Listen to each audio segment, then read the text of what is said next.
Hello, Grand Rapids. This is Mark Washington, your city manager. So good to be visiting with you today. Had a wonderful weekend as we celebrated the Festival of the Arts and had a chance to meet some great people, local Grand Rapidians, as well as people from all over our state and country came to celebrate with us as we celebrated the 50th anniversary of the Stabile on Calder Plaza. And I had a chance to meet some great people. I want to thank David Abbott and all of the festival workers and organizers and volunteers for what they've done to highlight our community. Had a chance to meet one of the principal founders of the effort, movers of the effort, Miss Nancy Molnix-Twiddell. I want to thank her and others for their work in getting us to this point. There are a lot of things that are happening in our city right now, principally tonight at the Cesar Chavez Elementary School from 6:30 to 8:30. We will be allowing the finalists for our police chief to meet the community. The community will be able to come and ask questions and determine what their perspectives are in terms of their future for community policing in Grand Rapids. And we have three great finalists. All of them are well qualified. We have Michael Yankowski, who is currently police chief in Lansing. We have tonight Larry Scarrato, who is a retired police chief, assistant police chief from Pittsburgh. And of course, we have one of our own internal candidates, Deputy Chief Eric Payne, who is here with our Grand Rapids Police Department. And you will be able to meet all three of our finalists tonight from 6:30 to 8:30. Again, hear their vision about community policing for the city of Grand Rapids, as well as be able to interact with them. So please come out and visit with them. We also recently the commission has passed the budget for FY20. And it was about $531 million that allowed us to accomplish a variety of things. I want to thank the community for your feedback, your input during the budget process, as well as our commission for carefully deliberating the budget, as well as the staff, who has just done a phenomenal effort in making sure, number one, we're able to develop a strategic plan around our 6 strategic priorities: governmental excellence, economic prosperity and affordability, engaging connected community, mobility, health and environmental services, as well as safety.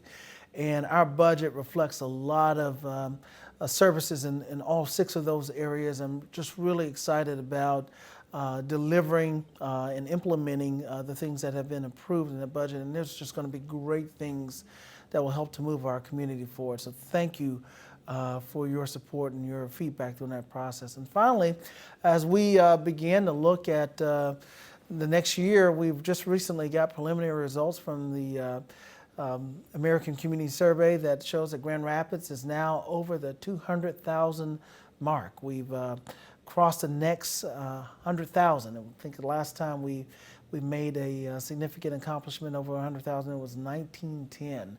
So some 100 years later, we have doubled the size of our community unofficially. The official census will be 2020. Matter of fact, that is one of the things that we have made sure that we have resourced in our budget to make sure we get an accurate account. It is so important that every person is counted in our community, because there's lots of funding both from the federal and state government that's based on census results, to include funding for mobility and traffic and transit, as well as health and safety. And we want to make sure everyone's counted. And so to that end, we've made sure that we have a person that will be principally responsible for helping us organize our local count effort. I want to thank Lou Canfield for his leadership so far, but we know that Lou has other duties as our development coordinator, and so we also need some resources and support for that. And we will be also engaging community, hiring some people, engaging people from the community, also be a resource to help reach our hard to count population. We know that there are some members of the community who are concerned about the census and feels like that there may be other motives around the census, and maybe particularly those from the immigrant community, and we want to assure them that the census is exactly for that. It's for numeration and numeration purposes only, and we need to make sure everyone in our community is counted.